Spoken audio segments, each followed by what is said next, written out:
Hey, I'm back. I almost did an intro. That's not really what needs to be done. I don't know. It was weird. Someone I don't really talk to, but I'm friends on with Facebook. They went to school with me. Well, I went to school with them. Whatever. They just randomly posted quiet on my Facebook wall, and I have no idea why. Anyways, no, not particularly. Is that so? That's good then. Luckily, she seems to take me at my word. Come to think of it, there was something else I wanted to ask. Oh? How should I put it? When you dream, do you see people and objects?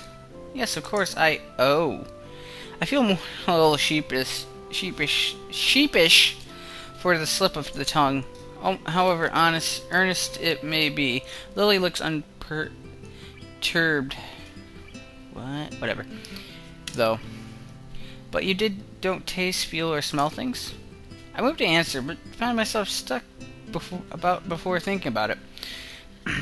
The more I mull it over, the more I realize that her hypothesis is correct. That's true, I guess. I never looked at it that way. Are you saying that you do?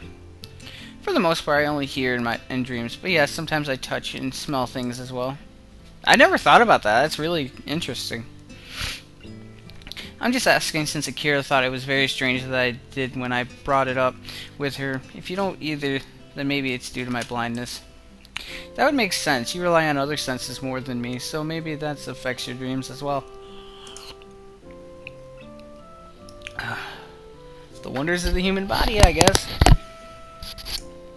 For the rest of the time before school, we quietly eat the hearty breakfast in front of us, exchanging a few small pieces of small talk as we do. A quick peek out the door assures nobody's looking directly at the entrance to the boys' dormitory, so we walk out with the path clear. The weather's good today. I stretch as Lily and I make our way outside, the bright morning sun beaming down on us. By now, a few students can be seen doing the same, making their way to the main school building, either from the dorms or through the main gate. It does feel nice and warm. Haven't seen her in her school uniform in a while. Geesh. Our hands linked in hurricane tapping the ground, we begin in earnest our trip to the school building and join the chatting throngs of students around us. This would be the last day of exams, no? Yeah, how are you going in them? Doing in them? Going in them? Okay, whatever. Fairly well, all things considered. You seem a bit stressed by them, though. It's that obvious, huh? I think it's just the exams, though. A lot of stuff's been happening in a short amount of time. I'm not doing that well in humanities on the humanities subject. You're doing well in science, though, aren't you? Well, it would be hard not to do well in science for me. Come to think of it, didn't you say before that you weren't very good at science and maths? She suddenly looks very sheepish. My remark no doubt hitting home. Lily's sense of pride really can be a double-edged sword. Well, aside from that, have you ever given thought on what you might do with the ability? It seems a pity to waste it. A bit, mostly at Mitao's prompting. In any case, I'll probably end up doing science as a career in some form. That's good to hear, Hisao.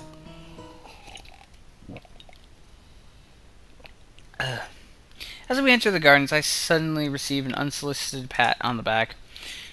The green-dressed culprit dances around to meet me, evidently not paying any heed to Lily at my side. And of course, it's Kenji. Hey man, what's up? Haven't seen you in a while. Hey, just been busy lately with the exams and stuff. Exams. A true Renaissance man needs no study to excel in such things. Kenji does strike me as the kind of person that does well in school, even if he has a horrid attendance record and poor work ethic, so I have little reason to doubt his ability. To be honest, I'm a little envious of him. Between studying for exams and my time with Lily, I have practically no time to myself. Maybe this is a bit like how Yuko feels. Good morning, Satao. It's good to hear you're doing well. It feels slightly odd to see Lily speaking so formally. She comes to address me more casually over the months, though I have seen her speak more formally to classmates from time to time as well. Some people never change, I guess. Not that I'd say her calm, polite manner is a bad thing. It was one of the reasons I liked being around her to begin with, after all. Kenji seems to take a moment to work out who is beside me, and probably hasn't noticed us holding hands either. I wonder if those glasses of his actually do anything. Oh, hey, Lily. Good luck on your exams, too. I'll see you after school then, man. A slight edge of his voice makes me think these words are meant to be an imperative rather than a casual farewell. I guess I'll have to smooth things over later. Sure, see ya. Kenji nods curtly. He moves to pass by us, but he's too busy glaring at in Lily's general directions to take notice of her cane. Before I can try to react and save the situation, Kenji trips and reflectively reaches out for a handful hold. Unfortunately, said handful turns out to be Lily's arm. Whoa, ah! Both fall to the ground in a sprawling heap, with me left feeling rather helpless. Ah, damn, are you two okay? Kenji quickly rises back up, seemingly unfazed by the accident. No problem, man, no problem. This is nothing. My body can take much worse abuse. Oh, God. Lily lies face down on the grass. She doesn't look hurt by the incident, more startled than anything. I move closer to offer her my help. Are you alright, Lily? Hey, Satao. Kenji offers her a hand, tentatively touching hers to let her know what he's doing. He says some odious things sometimes, but I do think he may be a genuinely good person at heart. I imagine he feels pretty bad about this. To his surprise and mine, though, Lily pounds on the ground with her fist without warning. Damn it! Kenji freezes, entirely caught by surprise at her outburst. I'm just as shocked. She never acted like this before, not even around Shizune.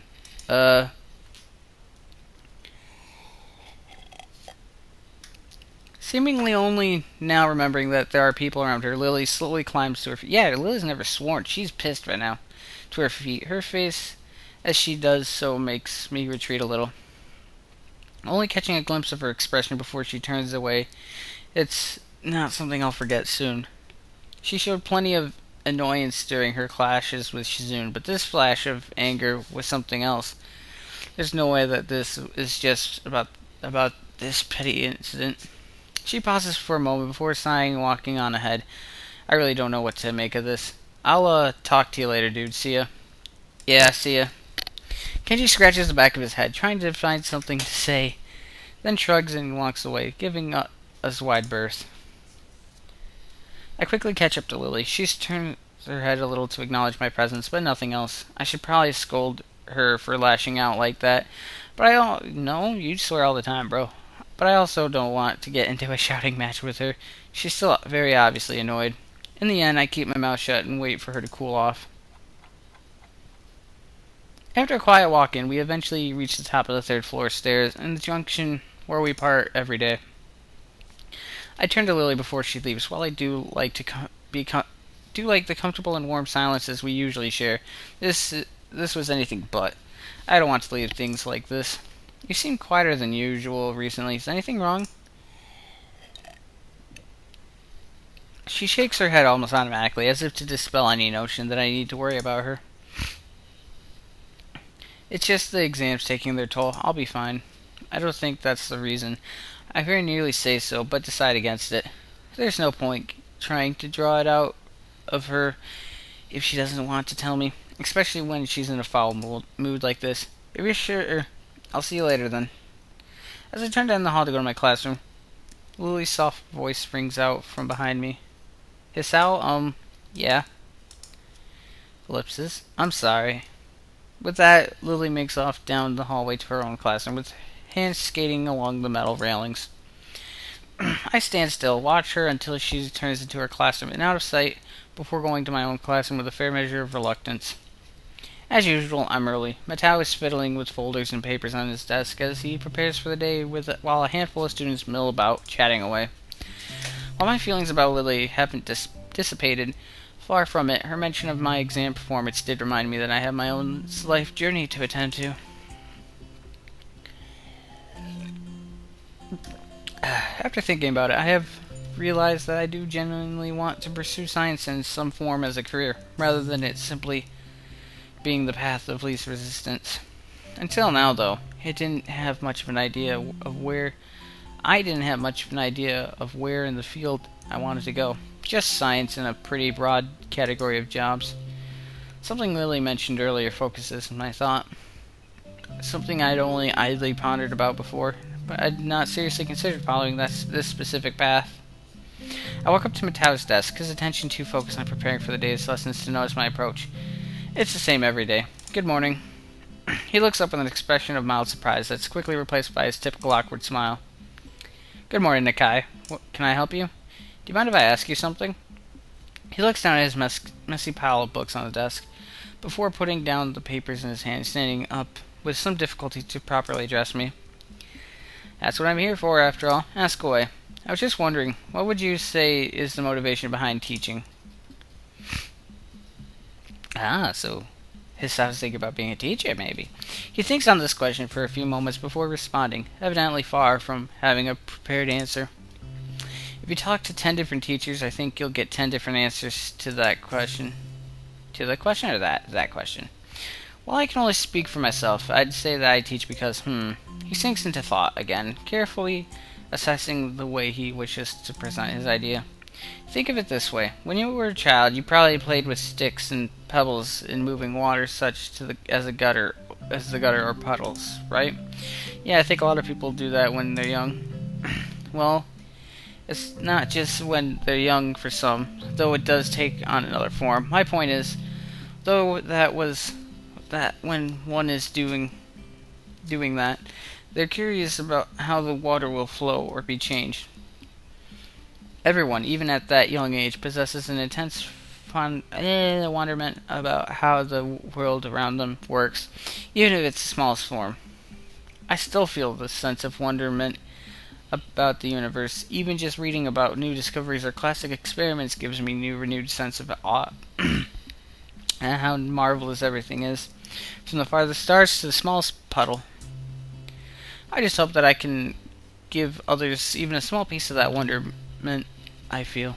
If I can do that, even if it's just one person, I think I can be happy as a teacher. He scratches his head as he mentally reviews what he said. I feel like I understand him better now. Even if it's awkward around others, he does have a genuine want to be around them and offer them a piece of himself that he values. Okay, there we go. Whoa. Ah! Alright, there we go. I figured out how to get rid of the text. You just click down on the mouse wheel. Get to view the picture. Okay. What Lily told me yesterday rings in my ears. I think you get on well with others. Huh. She always did say I was unusually curious. Sorry if that was a little meandering. Does it answer your question? It does, thank you. I also have another question, actually. Oh, what might that be?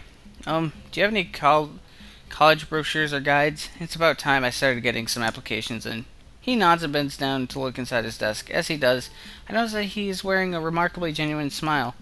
I don't think I've ever really seen him act this natural around others. Perhaps this isn't Matao the teacher, but rather Matao the person. Here, if you need any more, feel free to ask. He hands me about half a dozen brochures and booklets of various colors and sizes, which I take eagerly. Yes, it will be this information which I'll use to forge my own future. I think now, after all this time and all these trials, I can finally start to see the big picture of my life ahead of me. My body may be like this, but my mind is still very much able. Thank you.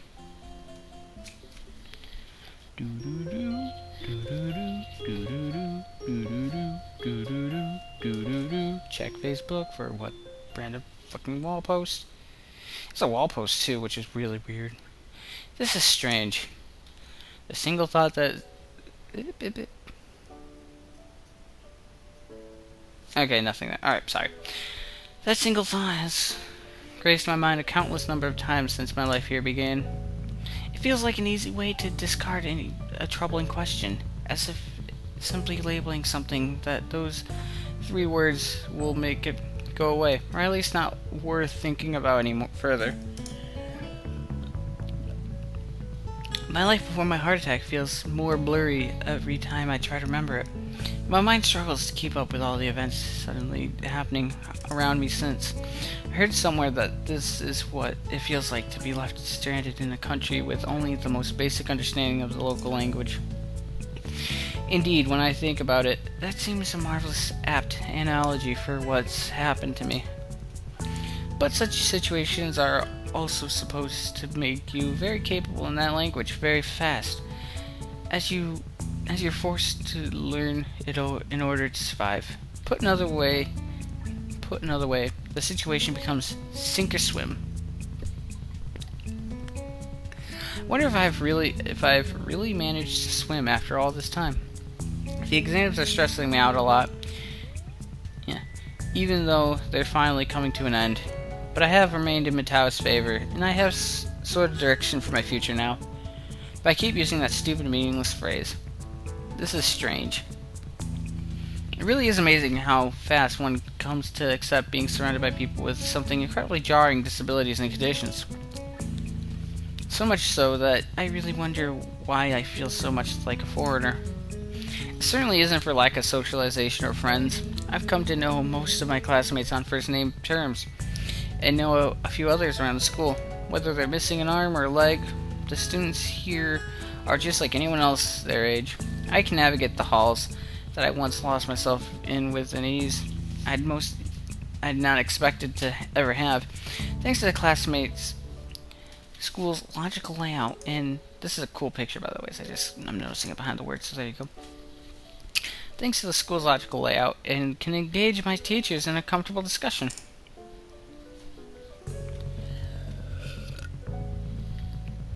I swirl around gently, the tea in my cup, the reflected image of my face becoming distorted by the moving liquid. This is strange. I used to hate drinking tea. Maybe I'm thinking too much. The familiar sound of china rattling from a teacup touching an accompanying saucer rings out. Is something the matter? Don't worry, it's nothing. Oh, it's at night, because they're in their nighties. I take a long sip of the tea in front of me, as the girls do. Just whiling away. We haven't seen Hanako for a while, jeez. The time in Lily's room sipping tea with her and Hanako. It feels familiar, almost nostalgic. So how's your work in the newspaper club going, Hanako? I want to know too. It sounds like it would be quite interesting. Hanako's face turns down at the attention placed upon her, though her smile belies the fact that she genuinely likes being the center of attention for the two of us. It's good. I think I'm getting better at it. Naomi and a couple of her friends handle most of the jobs, getting stories and stuff. I just do the computer things like putting the stories together and getting it printed. It's nice since I can sit and concentrate. I see Lily's low-tech nature isn't shared by Hanako. While sitting in a room compiling other people's newspaper articles into documents doesn't strike me as overly outgoing. It is heartening to see her widening her circle of friends. Baby steps, I guess. It'll probably be a bit much to be expecting her to become a socialite like Lily. How are you finding Naomi? I've heard she can be quite troublesome at times. And Lily's going into her mothering mode over Hanako, letting go of her is something she has to learn. Hanako scratches her cheek, thinking on her answer. Naomi's nice. She's a bit loud sometimes and a bit tiring, but she's really helpful. Her friends are nice too. That's wonderful to hear, Hanako. I'm glad you found a source of such enjoyment. Lily's smile is warm and genuine, but I can sense a touch of wistfulness to it as well. Hanako seems to miss that entirely, but I don't think for a second that I'm imagining it. I suppose it's because I've slowly come to pay more and more attention to everything going on around me. With things seemingly happening faster and faster, it feels like I'll miss something if I'm not as observant as possible. With the exams, my newfound love of life, trying to fit in some studying regarding my options for college and university, and my heart condition applying the brakes on everything at irritatingly random times. My brain's been in overdrive recently. It makes me appreciate the rare, quiet times such as these. I guess this is why Lily came to appreciate her weekly walks to the convenience store and her tea parties with Hanako, despite her like of being surrounded